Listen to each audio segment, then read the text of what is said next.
ようやく追い払えた。結構時間ロスしちまった。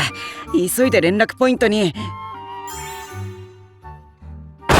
なんか床でキラッとしたっせ。なんてスピードで飛びつくんだ。びっくりしただろ。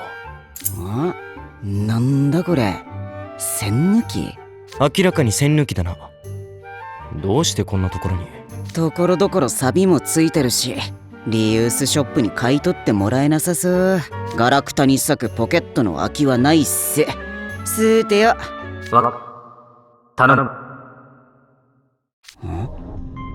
ジャミル君、なんか言った？いや、何も言っていないぞ。待って、この栓抜きまさか。ジャミル君、これやばい！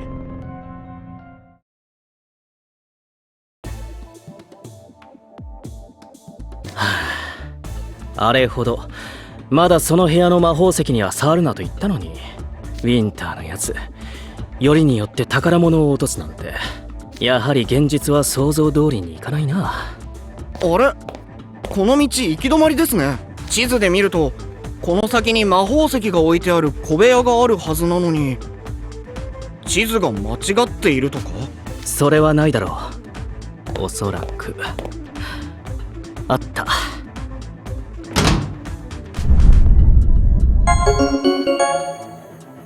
いきなり行き止まりの壁が消えた。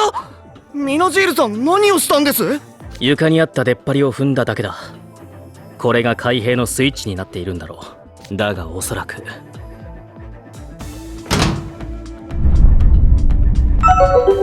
やっぱりな。俺が足をどかせば瞬時に壁が現れて小部屋は密室になる。魔法で氷を作ってスイッチに乗せてみる。ダメだ。重みだけじゃ壁は消えない。誰かがこのボタンを押し続けないと開かない仕組みなんだろう。2人以上じゃないとクリアできない仕掛けってことですね。じゃあ俺が踏んでおきます。ミナジールさんは石を。いや、俺が踏んでおくよ。石を取ってきてくれ。ついでに中から壁を消せるスイッチがあるかどうかも確認してほしい。わかりました。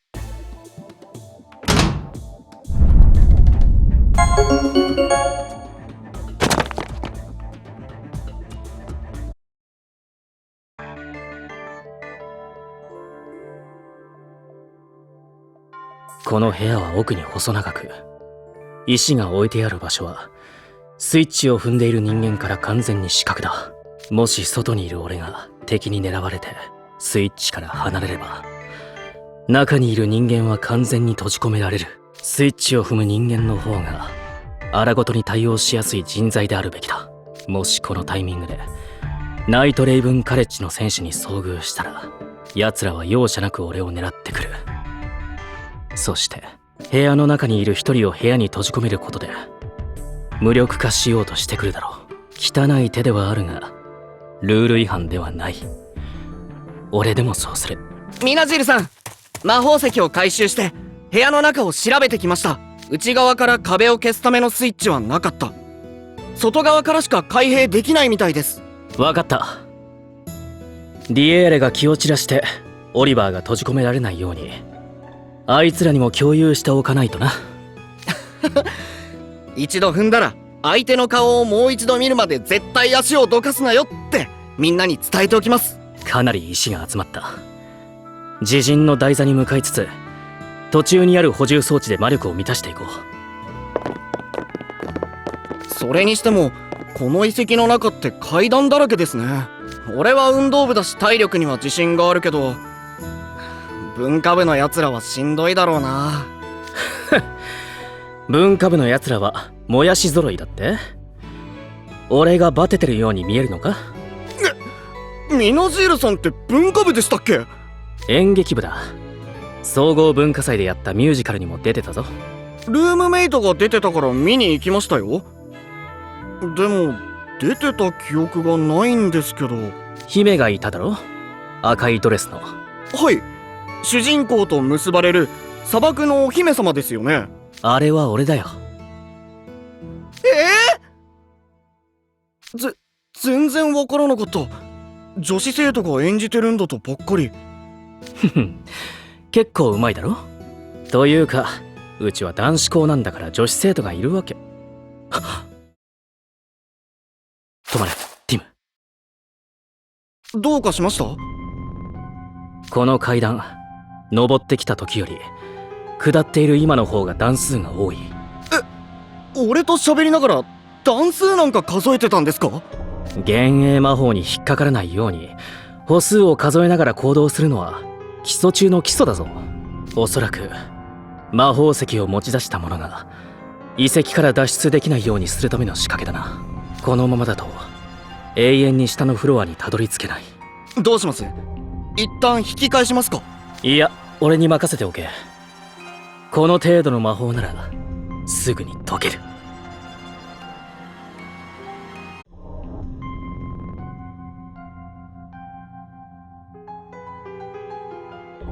いや、俺に任せておけ。この程度の魔法ならすぐに解ける。目を閉じるな、恐れるな。今鎖を解き放て。クリスタライズクリア。これはなるほど、ずいぶん古い術式だな。単純な魔法だが大げさではないからこそバレづらい。今解除する。空間座標の位相ずれを解くて起点の術式を逆算し、ループの接続部を強制遮断。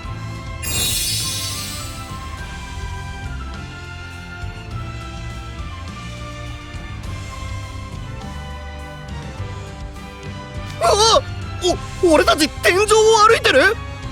落ちる！落ち着け、落ちないよ。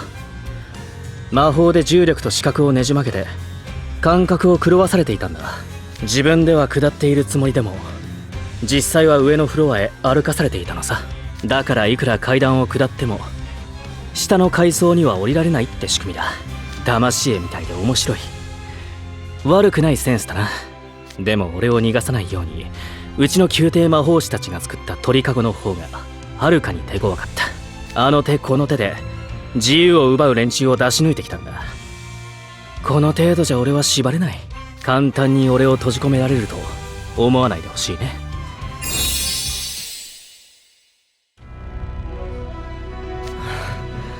大会の特訓をしてる時から何度も見てるけど、先輩のユニーク魔法って本当にすごいな。物でも人でも対象にどんな魔法や呪いがかかってるか分かるし、ささっと解除できちゃうんですもんね。何でもささっと解除はできないよ。宮廷魔法師が魔法で封じた扉は開けるのに半月かかったし、神々の時代の呪いがかかった魔導書は開くことすらできなかった。魔法を成立させるには知識だけじゃなく事象の実現を正確に思い描くイマジネーションが不可欠だが、俺の魔法の基盤は王宮の書物庫で読み漁って得た知識に過ぎない。本を読んで鍵の構造を知っていることと実際に自分の手で解錠できるかは別の話ってわけさ。例えばスライド式のラッチ錠。トイレとか試着室の扉でよく見る鍵っすか？そう、あれは本やネットで写真を見ただけでも横に棒を滑らせて施錠する単純な仕組みだと一瞬で理解できるだろ。だが実際に施錠された扉を外側から開けようとすればどうだ？確かに頭では横棒をずらせば開くと分かっていても簡単には開けられないかも。実体験で試行錯誤して開けた経験がなければ簡単に開けられるってのは机上の空論。魔法も同じだ。一度でも解除を経験した術式ならある程度のスピードは出るが初見じゃそうはいかない。外の世界の生きた魔法を前にすると書物の中を全てと思ってきた自分の世間知らずさを痛感するよ。本当に行きたい場所には行けず本当に知りたいことは知れない。俺の魔法で手に入れられるのはその程度のちっぽけな自由なのさ。おっと、今はそんな話をのんびりしてる場合じゃないな。台座に石を置きに行こう。急ぐぞ。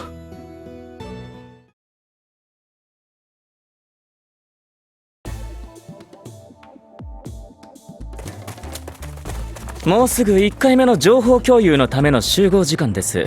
その前に手持ちの魔法石を自陣の台座に置いておきましょう。現在手持ちの魔法石は25個。悪くないペースです。待てアズール、ロイヤルソードアカデミーの台座の前に選手が立っておる。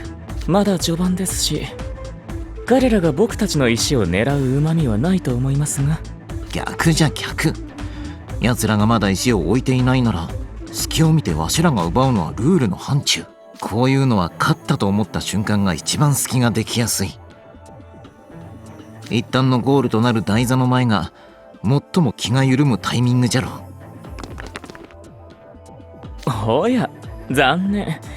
もうすでに石は台座に置いてしまった後のようですね。ロイヤルソードアカデミーの台座の上に表示されている集積された石の数を見てください。182個？わしらはまだゼロだぞ。一体どういうことじゃ。僕は今大会に挑むにあたり、過去99年分の大会のデータを分析しました。公式戦ではマレウスさんのような魔力自慢によるワンマンプレーを防ぎ、チームの連携と探索能力を競わせるため小さな魔法石を大量に配置する。とはいえ最初の30分で180個以上の魔法石が集積されたなんて記録は見たことがありません。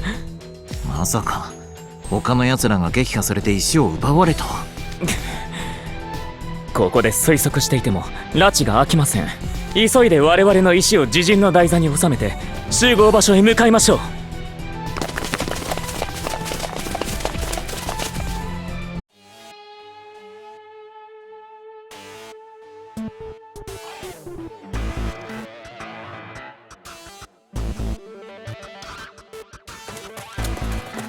ご無事ですか皆さん。ロイヤルソードアカデミーの生徒に襲撃されて根こそぎ魔法石を奪われたりしていませんか。なんだいアズールやぶから棒に。我らが集めた15個は誰にも奪われずここにあるよ。よかった。いや待て、なら一層意味がわからない。どうした？調査中に何かあったのか？詳しくはジャミルさんたちが合流したら話しますが、緊急事態です。アズール君、先輩方。ああ、来た。どうだった？魔法石は何個？それどころじゃない。緊急事態だ。お主らもか。とんでもなくヤバいことが起きてんすよ。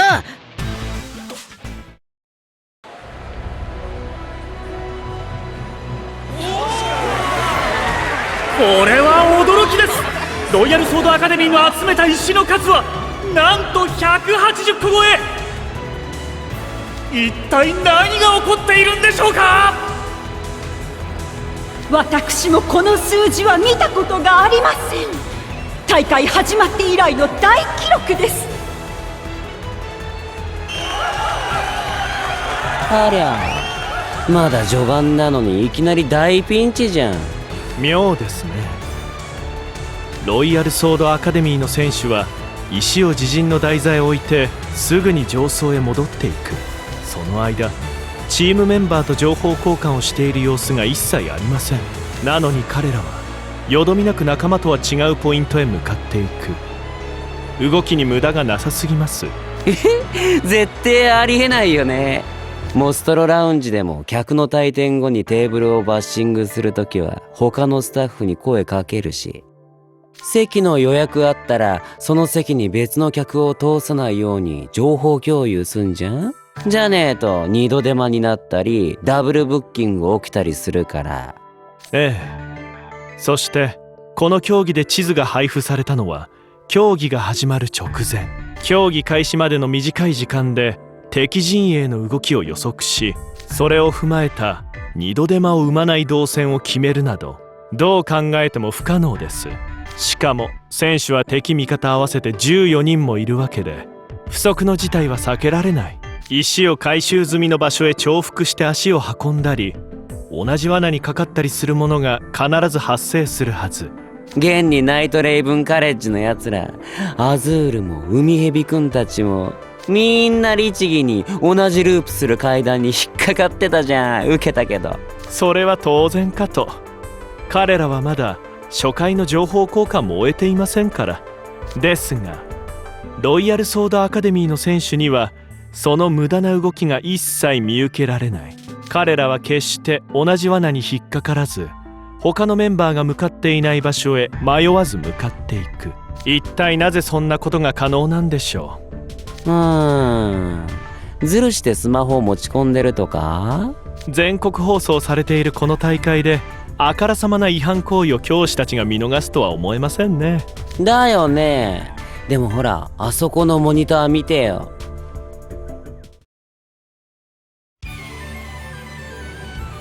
シーラちゃん、手に持ってるものに向かって喋ってね。本当ですね。銀色で細長いマイク。いや、あれはフォークじゃん。なんでシーラちゃんはフォークに向かって喋りかけてんの？腹減りすぎておかしくなった？おや？リエーレ王子以外の選手も手に持った道具で何かしているようです。あっちのやつ、電話みたいに耳にメガネ当ててんだけど、目にかけるもんだってこと誰も教えてあげなかったわけ？魔法師養成学校へ通っていて、メガネの正しい使い方を知らないでいる方が難しいでしょう。僕には彼らがあれらの道具を本来の用途ではない全く別の用途で使っているようにしか見えないのですが。意味もなくフォークやメガネに話しかけてるわけねえよな。ってことはもしかしてあのフォークとかメガネって